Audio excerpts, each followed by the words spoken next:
Welcome to Leave Room for the Magic, a podcast that invites you to embrace the wonder, beauty, and messiness woven into the fabric of everyday life. In this show, we'll bridge the gap between the practical and the spiritual, providing inspiration, tips, and tools from our featured guests. So without further ado, let's go make some magic. Hello, my loves. Welcome back to Leave Room for the Magic. Today's episode is going to be a little different. There is no featured guest for the day. You just have me. Today's episode is actually the very first recorded episode of the podcast that I recorded back in December 2022. Now, remember, this podcast didn't launch until June 2023. And before I let you dive into the episode, as I had recorded it back in December, I wanted to give you a bit of backstory so you can fully appreciate the context and the magic of it. As I start any episode, I wanted to share my intention with you today. The intention of this episode is to give you some insights into the making of the podcast, the long journey it took before I had the courage to actually take the steps and finally do the damn thing. My hope and intention for you is to recognize that the final product may look smooth and shiny, but there is and there was a long journey to get to that point. For us all. There's always a journey. So when you find yourself dreaming a dream or getting frustrated that it hasn't happened yet, just know that it took me 7 years to actually turn this little dream I had into a reality. And I hope that gives you comfort along the way in whatever journey you're embarking on. In November 2022, I had the pleasure of taking 2 weeks out of my business to unplug and enjoy my very overdue honeymoon. Shortly after returning, I developed a horrible cough that had me quite sick and tired for 3 weeks. I couldn't talk very well, and my cough kept me up, so I wasn't sleeping that much either. At the time, I was working with my own life coach, as well as a theta healer, and I was venting how I felt so upset and guilty that I couldn't be more present for work and my clients after already having taken 2 weeks off for the honeymoon. And now I was knocked on my butt for another 2 weeks, without being super productive at work.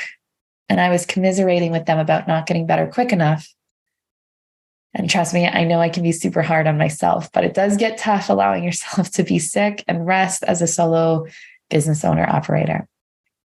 So I was letting them know that I felt like I didn't know how to rest anymore. I was trying to give my body enough rest, didn't get enough rest on the honeymoon. And what else could I do to rest? Because the advice I was getting was give yourself time to rest. And my theta healer said something that really blew my mind. She said, Karlee, rest isn't just lying horizontal and watching Netflix. And it was such a simple statement, and maybe other people know this, but to me, that was what rest looked like up to this point in my life. I started to think of rest more around what would rejuvenate me. That light bulb went off. Okay, if it's not resting and lying and just kind of zoning out, what could I do that could actually rejuvenate me? And maybe that would be restful. So things like cooking and nourishing my body, things like gardening, putting my hands and feet in the earth, which I couldn't really do in December.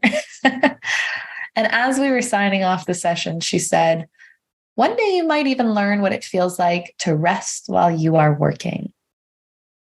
And then she's like, okay, bye. And I could barely even comprehend what she said, but it sounded revolutionary to me. And I had to try and figure out what she meant by that. So I went back to my desk, opened my computer because I can type faster than I can write. And so I started to think about the type of work that would rejuvenate me. And I just started to type, ask myself questions and kind of process what she had just said. And instantly I thought about this podcast idea that has been on the tip of my tongue, the tip of my passion. And at the time, it was just a dream with no name, no action steps had been taken to make that dream a reality. And over the next 8 hours, I had figured out a title. I had written a first episode. And as my husband went out to the Leafs game for work, I went upstairs, showered, put some makeup on, took all the throat lozenges I could, and attempted to record the episode to keep up the momentum and excitement that I was feeling around it. So you may hear a couple coughs in the show, but on a day where I was coughing every 30 seconds, I managed to suppress them enough to get out what I think is a lovely first episode. And then it was promptly followed by a massive coughing fit post-recording. But I did get it recorded. And it was done in the same beautiful, inspired energy in which the writing all flowed through. So that was fun. And that was rejuvenating to me. So you might be asking, why wasn't this released as the first episode? Well, because the journey didn't end there. And that wasn't just the initial beginnings. The original title of the podcast was Remember Your Magic, which you will hear my explanation of that title during the original first episode that I'll play for you shortly. The next day I was doing my original form of resting again, watching Netflix, and I heard the phrase, leave room for the magic. And instantly I knew that was going to be the title of the podcast, but I thought, what about this great episode that I just recorded, which very distinctly calls the podcast Remember Your Magic and explains that title? Do I have to rewrite it and re-record it all? I loved the state that I had recorded it in, so I kind of wanted to keep it pure. So before I did anything, I started floating both names and ideas to a few trusted friends who were in my intended audience. And I knew in my gut that I wanted the title to be Leave Room for the Magic, but I didn't want to rewrite and lose the magic of the first episode written under a moment of pure inspiration for me. Then one of my friends, Alessia Scazzillo, whom you heard for on the last episode of the show, said to me, so what? You can still release it as is. Take your audience on the journey of the show. Maybe someone needs to hear what you had to say that day and how you said it. Ding, ding, ding, ding, ding. That's what solidified it for me. So here we are. Alessia, thank you for that great advice that allowed me to move forward and make a decision and keep the momentum rolling on this thing. It is now July 2023, just a week before this podcast episode will go live. And I admittedly hadn't listened to this original episode since December, as I was a bit nervous about it, to be honest, and didn't exactly know how to adapt it to the new show and the new title. Turns out you will hear a few of the repetitive stories from previous and upcoming episodes, but c'est la vie. I think they're said in a little bit of a different way, so maybe you'll take something new from them. There are a lot of gems and wisdoms that come together, and hopefully will give you some more context about this podcast and the inspiration behind it all. To all who are listening today, I am thrilled to share this fun solo episode with you straight from my heart. I hope you enjoy it as much as I did making it. Let's go make some magic. Hi, my loves. Welcome to the podcast, Remember Your Magic. My name is Karlee, and I will be your host of this beautiful adventure. You didn't find this podcast by accident, and I am confident that there will be some sort of message for you in this next 30 minutes of the podcast.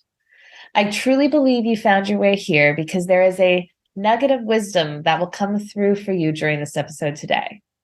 I'm not sure what that is for you yet. Only you're going to be able to know that for yourself. But if this episode does hit a chord with you, please reach out to me to share. I'll be sharing the email at the end of this episode because these are the stories and the synchronicities that this podcast is all about. We are all about sharing the stories of magic with the goal of helping you remember the magic that is within yourself. This podcast will help translate between the spiritual and the corporate worlds so that you can figure out how to infuse magic in your everyday life, no matter which end of that spectrum you fall on.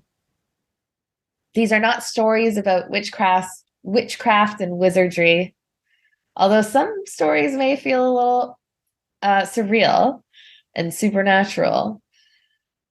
But typically, they will be stories of everyday life.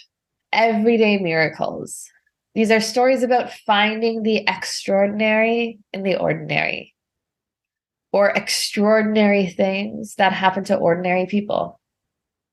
These are stories about beautiful synchronicities that feel like coincidence to the untrained eye, but feels more like magic to those who are looking for it. So whether you are a corporate go-getter who has a hidden spiritual side, maybe you wear crystals in your bra, or if you're an entrepreneur who's looking to create magic in your business and manifest something beautiful, or a spiritual woo-woo type who experiences and openly talks about magic on a regular basis, or perhaps you may be all of the above, or none of the above, but you stumbled upon this episode today. This podcast is for you. Welcome. I am so thrilled to have you here. This is episode 1. Let's make some magic. My loves, it is a true pleasure to be with you here today. It feels like a long time coming. Today's episode is all about who I am, my long journey to arrive at this podcast, and setting a powerful intention as we begin this series. I have been wanting to make a podcast for over 6 years now, but I've always held myself back. There's so much I wanted to speak about that it was hard for me to narrow it down and figure out what the focus of a podcast would be if I were to make one up. Every time I dreamt of a title and that would lend itself to a cool series idea, I would search for it, and a handful of podcasts would already come up with the exact same title or the exact same concept. Elizabeth Gilbert, one of my favorite authors, the author of Eat, Pray, Love, and Big Magic, wrote something that always stuck with me. She claimed and put forth the theory that ideas are things, etheric things that are out there floating around, looking for somebody to grab them and make them a reality. Almost like they're looking for human hosts to bring them to fruition in this world. And when the time is ripe for them to make their way into our reality, sometimes multiple people pick up on the same inspiration or the same idea. Like these ideas hedge their bets to make sure that they come through at the right time, which would explain the concept of multiple discovery, where two people on different sides of the world who have no interaction could come up with the same concept or discover the same theory at the same time. In business corporate language, this is often called a preconception phase of the idea. You know, it's something that's over here that hasn't quite been put into action yet. So whenever I saw somebody that already snagged an idea that I had, I would wish them well. Not going to lie, at first, I would swear. And then I would wish them well and wait until another stroke of podcast inspiration hit. So as a side note, one of the things you'll come to learn about me and that you should know about me is that I have a very deep corporate side and a very deep spiritual side. I study and live in both of these worlds and love translating the language and the concepts between the two, because I don't see them as separate. I see them as two ends of a sliding spectrum. And depending on who I'm talking to, I do my best to find where they fall under that spectrum and meet them with the language of where they're at. So if we think about the corporate language around an idea being in preconception phase, and then it would have to go through conception to metaphorically be birthed by somebody. And I think this is why many entrepreneurs refer to their businesses as their babies. They actually helped birth that idea into this world. So is it really that far off to frame ideas as things like Elizabeth Gilbert did? Etheric things or fairy dust of inspiration, looking for a human host at the right time? If Elizabeth Gilbert's concept sounds too woo-woo for you, corporate folks, just know we're talking about the same thing in different language. Throughout this series, you can expect to hear more translation of concepts and ideas to hopefully speak to you depending on where you fall under the spectrum. All corporate woo-woo and sometimes scientific language will be welcome here, and I will do my best to translate. Anyways, back to the topic at hand. How did the idea of remember your magic fall on my lap? And why is it time that I am birthing this baby into reality? Well, another cliche saying is that what you are looking for is right under your nose. And I have been looking for a podcast idea for 6 years. So finally, today I sat down and I said, okay, let me go through this one more time. I'm going to write all my podcast ideas out, search them on any podcast platform to see if they already exist. And I'll triple check the ones that I've already checked just to make sure, because who knows, maybe the other podcast disappeared somehow and now I can make it. So as I was doing this, I looked down just below my nose and I saw this Post-it. It says, remember your magic. And it's a saying that I would occasionally sign off on emails to certain clients of mine who I know have a spiritual side to them. And often I would do this to encourage them to remember their magic. And when I did, I'd often get these incredible stories and emails back from them of a magical synchronicity that occurred after I nudged them. And I realized that perhaps I needed to remind myself of that phrase every so often. So a few months ago, I wrote it on a Post-it and stuck it on my computer. And there it was. The idea was right under my nose. So stories of magic excite me. They light me up. I feel energized, giddy, and renewed when I hear of people's stories of synchronicities and when I feel safe to share some of mine. I've had many magical stories and synchronicities happen throughout the last decade of my life, and probably even earlier than that I wasn't necessarily conscious to at the time. And I get such a renewed sense of inspiration and excitement when people share these stories too. So why now? Why do I think that now is the right time for this idea to come to reality? Well, I think we're due for an infusion of good news and exciting, and not just exciting in a big way, but just these everyday things that make life beautiful. And I think we can shine a spotlight on some of these stories because when we hear it in other people, maybe it'll help us notice and identify those stories in our own life and our own day-to-day. And I think we just need a little bit more of that right now. And I hope you agree with me. So let me rewind and tell you a little bit about my background to help you understand the journey that brought me here today. Because I wasn't always so open about talking about this stuff or even aware of the concept of magic and synchronicities. I grew up with a burning passion for dance. Karlee and dance were practically synonymous for those who knew me growing up. And if you knew me growing up, chances are you saw me at a dance show at one point or another. Both my parents are accountants, though. They weren't dancers, they weren't artists. And I did inherit their business mind as well. So throughout high school, I found myself dancing between the creative and logical sides of my brain.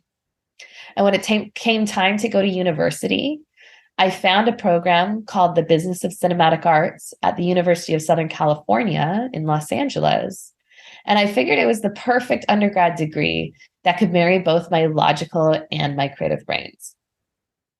As you can see, I'm full of dualities. I often fall in the middle of any spectrum, creative and logical, corporate and spiritual. But the concept of magic and synchronicities, that seed had been planted at me through an early age through my grandmother, but not necessarily in those words, because she didn't really use the words magic and synchronicities, but she was always fond of seeing 1111, make a wish. And she seemed to see it like an unusual, abnormal amount is the word that I'm looking for. She passed away, unfortunately, when I was a preteen. And my whole extended family after she passed would see 1111 at just the times we needed it. And not just on the clock either. We always said it was her way of saying hello to us and us knowing that she was with us. But like I said, not just on the clock. So some examples of that: after a dance show, I would go to get ice cream or go get a treat, and the price would be $11.11. Or after I graduated university, the hotel we stayed at, my room number was $11.11. And when my grandfather passed, we realized it was 11 years later. And then all of a sudden it clicked for me. My grandmother passed 2 days after my 11th birthday. And my grandfather passed when I was 22, 11 plus 11. So 1111 is now tattooed in Roman numerals on my forearm to commemorate them. So that was my first little taste of magic and some beautiful synchronicities. Additionally, my late Aunt Wendy, she was very spiritual and, dare I say, a little magical, a little clairvoyant. Everyone loved my Aunt Wendy. I always say that my mom and her sisters are kindness in human form. My Aunt Wendy and her family lived in a different city than us growing up, so I didn't fully appreciate her spiritual side and her gifts until a much later age. I always knew she had a spiritual side, but until I really started to explore the magic within myself and my own spirituality, I truly didn't appreciate the gifts that she had to offer. So you will likely hear me talk a lot about my Aunt Wendy throughout this podcast because she's one of the inspirations that helped spark this idea 6 years ago for me. She called me out of the blue one day, which wasn't super common for her. And she called me from a waiting room at her doctor's office just to tell me, Angel. She called everybody Angel. She called Angel. I have seen you on a talk show, hosting a talk show and listening to people's stories. And I hadn't been telling her what I had been going through personally and the spiritual side of me that was waking up and in this life transition I'll tell you about in a moment. But it reinforced this small voice inside of me that had been craving to start a podcast. So I know that she is dancing and celebrating as we speak. So let's jump over to my corporate side. As I mentioned, I went to university. I moved from Toronto to Los Angeles. And as Miley Cyrus puts it, I had a dream in my cardigan. And I was all corporate. I was ready to make my mark on Los Angeles and forge my path. Spiritual, magical side of me wasn't conscious and awake at that point. I started taking some internships in the entertainment industry and developed a strong passion for live TV production and film festivals. I think it stems from my love of a curtain rising at a dance show and watching the show unfold in real time. There was an adrenaline rush to it that I just loved, and I never felt that when I was studying movie production or regular TV series production.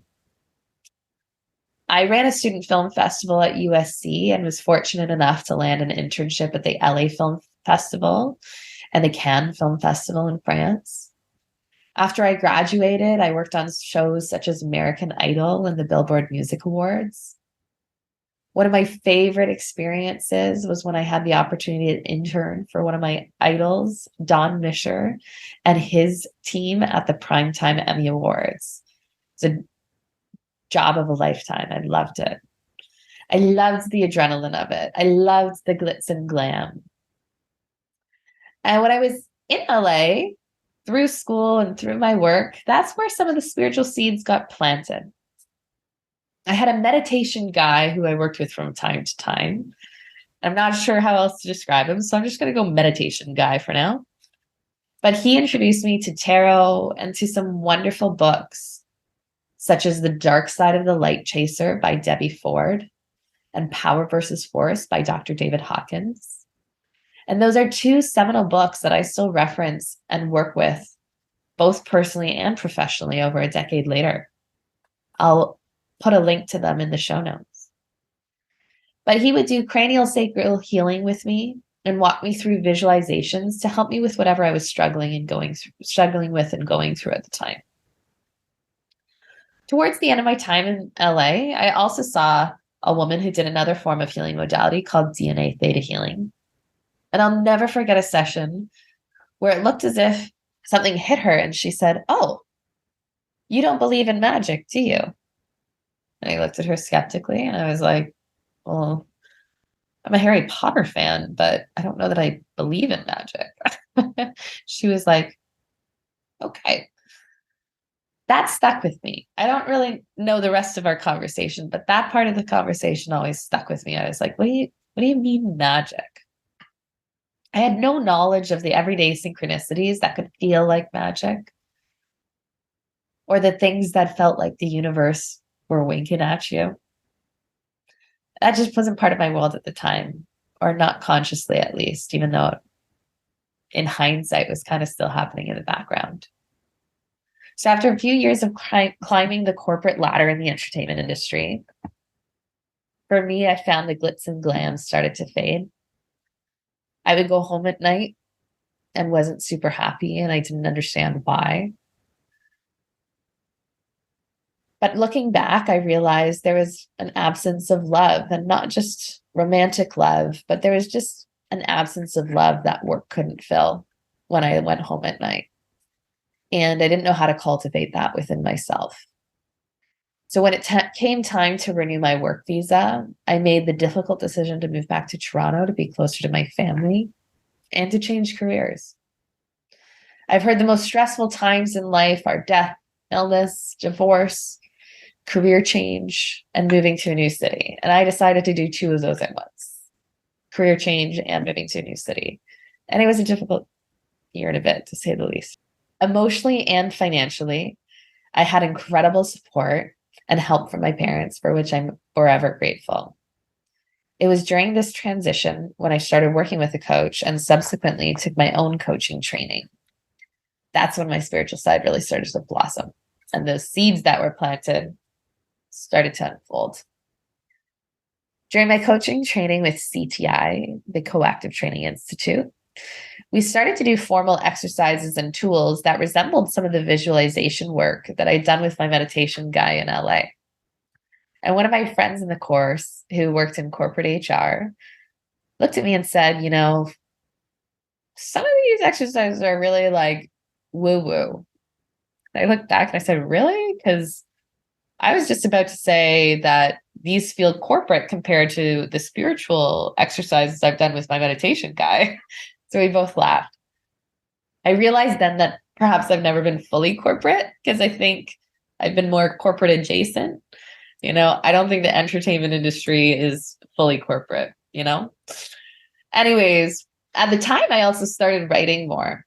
And I wrote a piece called Same Feeling, Different Words, partially inspired by that conversation had between my friend and I in coaching training, where I started to see that even in the English language, we could be using the same words, but mean different things. Or we could be using different words to describe the same feeling. So I thought of that exercise as corporate. The corporate guy thought of it as woo-woo, right?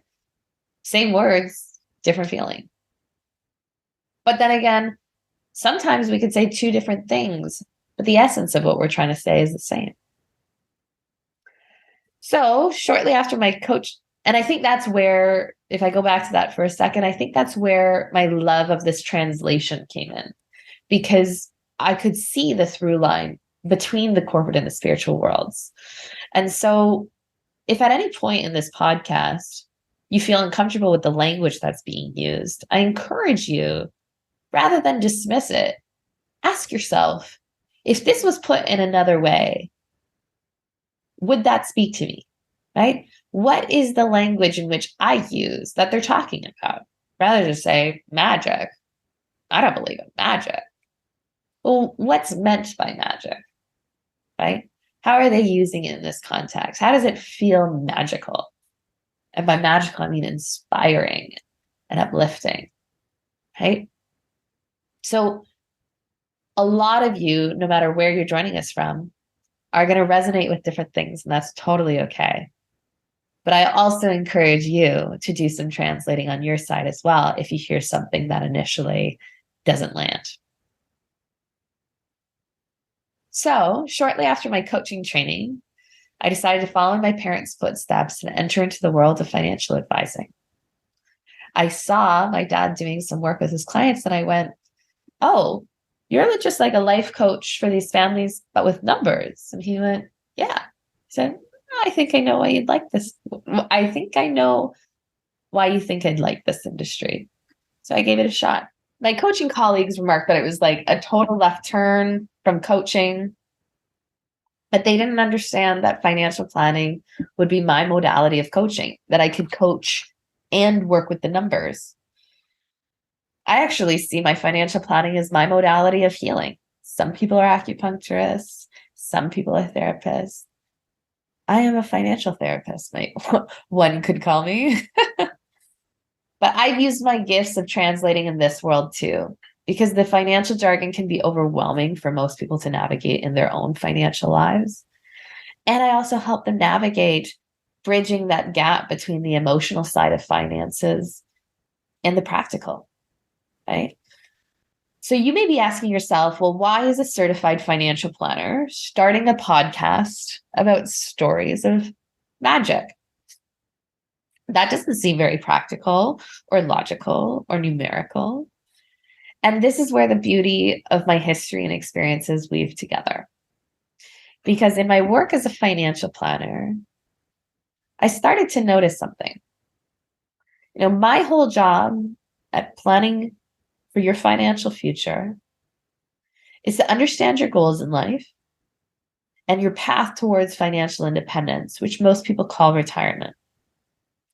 It's my job to help create that numerical path to create based on my predictions of what's going to happen in your future, but also make some assumptions about what that path looks for you numerically, and start to identify what could go wrong along that path to help you navigate some inevitable possible speed bumps that could come up along your journey.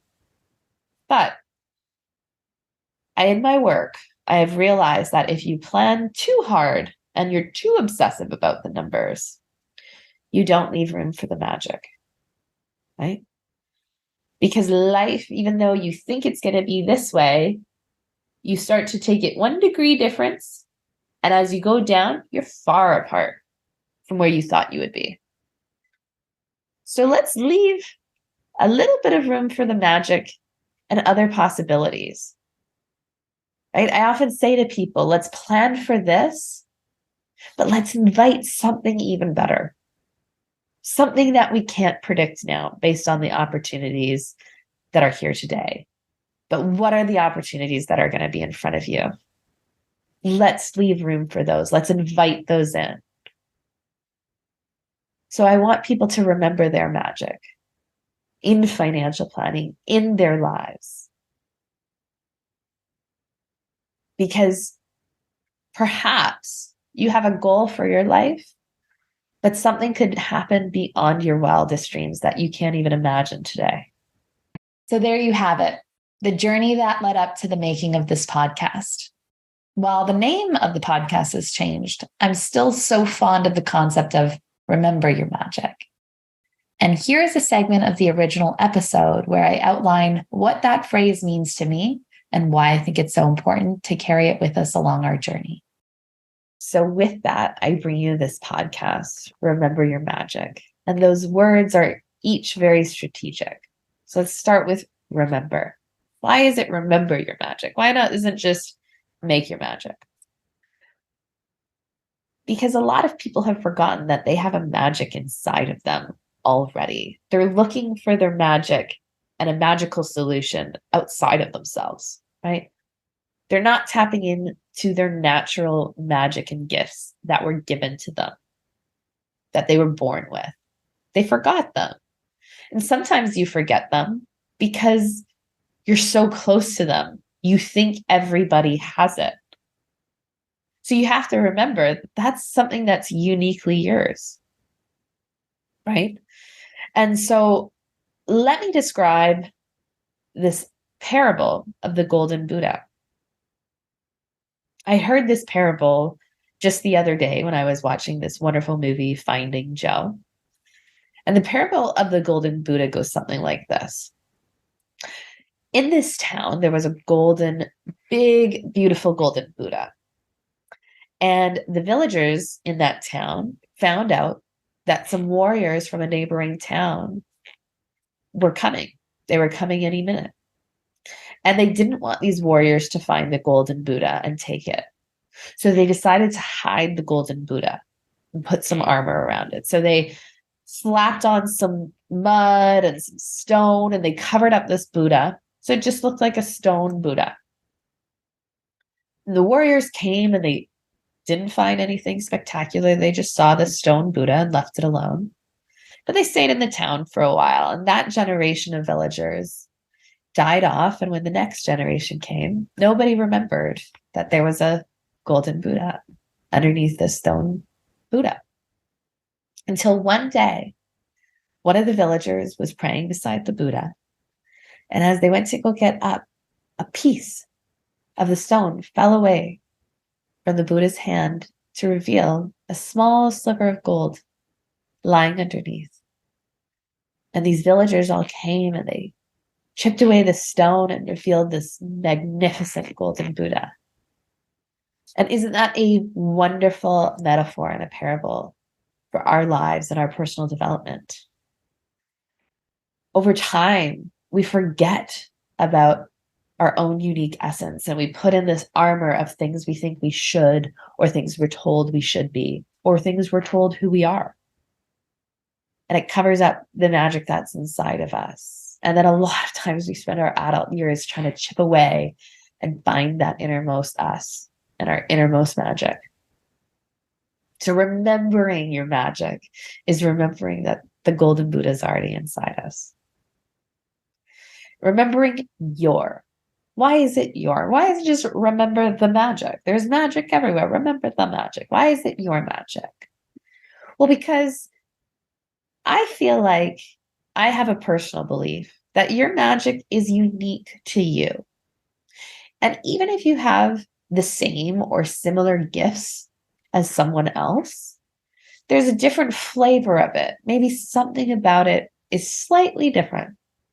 And I'll give you another example of it. One time I was at this concert and there were these two magnificent child prodigies. A young woman played the piano and she wrote operas by the time she was 8. Okay. There was another young gentleman who he was in his teenage years. And he starts to describe this story, how his mother and him were listening to music. And he has this gift called synesthesia, where he sees colors at the same time he hears music. So he was with his mother and he said, "Mom, the music looks beautiful." She said, "No, it sounds beautiful." And he said, "No, it looks beautiful." This particular mother had seen years before a documentary about synesthesia. And it's not like all of us just have seen documentaries of synesthesia. So the chance that this mother saw a documentary years prior that she probably forgot about, and then one word, it looks beautiful, not sounds beautiful, she hears her son say it and realizes maybe my son has this thing. And he did, right? That is the magic. That is the everyday magic. What are the chances that she saw that documentary and her son would have it? So he tells this story, and the little female prodigy, she goes, "Oh my gosh, I can see it too. I can see music too." So they start comparing notes. What colors do you see? What colors do you see? They saw a lot of the same colors, but there was differences in some of their vision. So that's why I always say, even if you have the same tastes and the same gift as somebody else, it could be a slightly different flavor. So figuring out what's your magic, because oftentimes when I hear about other people's gifts and other people's magic, I get really jealous. I'm like, you can see music? That sounds incredible. I wish I could see music. But I've got gifts within myself that other people wish they could have as well. And so it's recognizing what are my own gifts and remembering my own gifts. And then there's magic. And I know that sounds like a super woo-woo spiritual world. But I'm also just talking about commonplace magic. And you know what? I enjoy talking about magic. So remembering your magic often like cultivates this female witchy energy when you talk about magic, especially if you're a woman and talking about magic. People are like, "You're a witch." I had a friend of mine. I was doing some card tricks for them at a party, and they go, "You're a witch. You're a witch. You're a witch. Witch. Witch." And I was like, but this Remember Your Podcast, your magic podcast is not only for women, but for those of you who are listening today that feel the magical witchy spirit inside of you, for the folks whose feminine energies and magic have been suppressed, for all of us who hide our magic for fear of persecution and fear of being called a witch.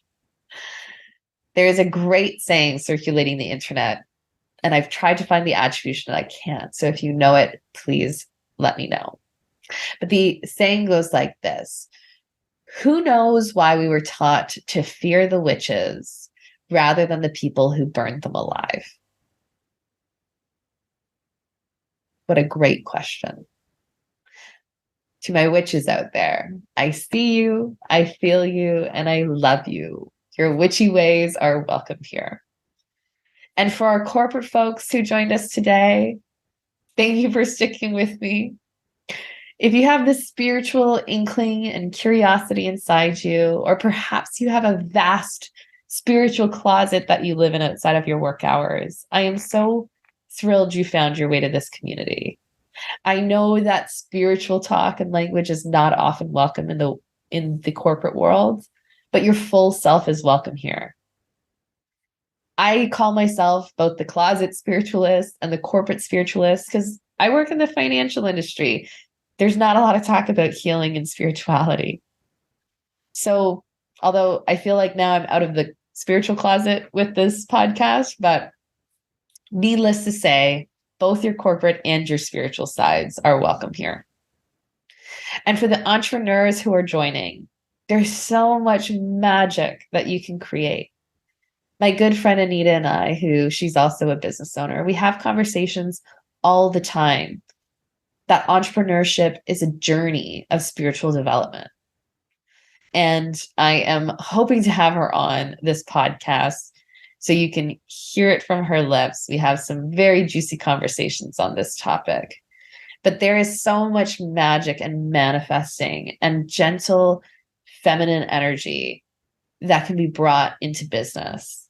And one example I always give is setting intentions, right? How often do we just go after something blindly and we push and we push and we push and have that very masculine, gotta get stuff done, right?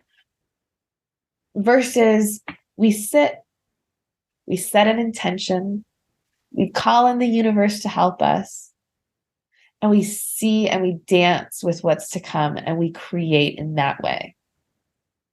That's a fun energy to be in. Am I in it every single day? Not always, but I try. And intentions are one of those things, and setting powerful intentions. So I set intentions before my client meetings. Even if I know that client doesn't have much of his spiritual side, I'm going to be talking a lot more on the financial jargon, corporate spectrum for this meeting. I still set a beautifully spiritual intention before that meeting, right? And then some clients show me their spiritual closet and I go, oh, we can talk in this language now. Fantastic. Let's have these conversations. I can meet you there too. So it's a lot of fun. At the end of the day, this podcast isn't just for you. This podcast is also for me. It's to help me remember my magic, to help inspire me through your stories of magic, because I know I'm not going to be the only one inspired by them.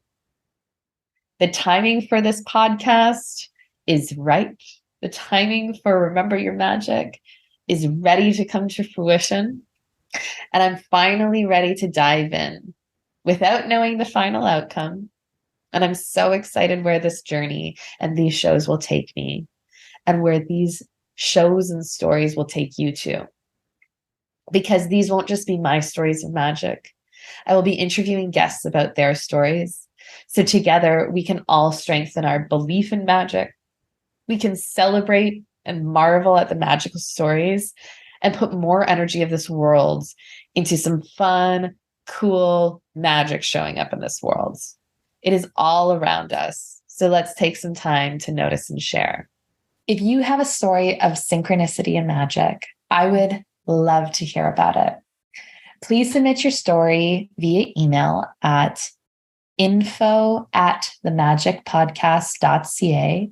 That's info, I-N-F-O, @themagicpodcast.ca. That email will also be in our show notes.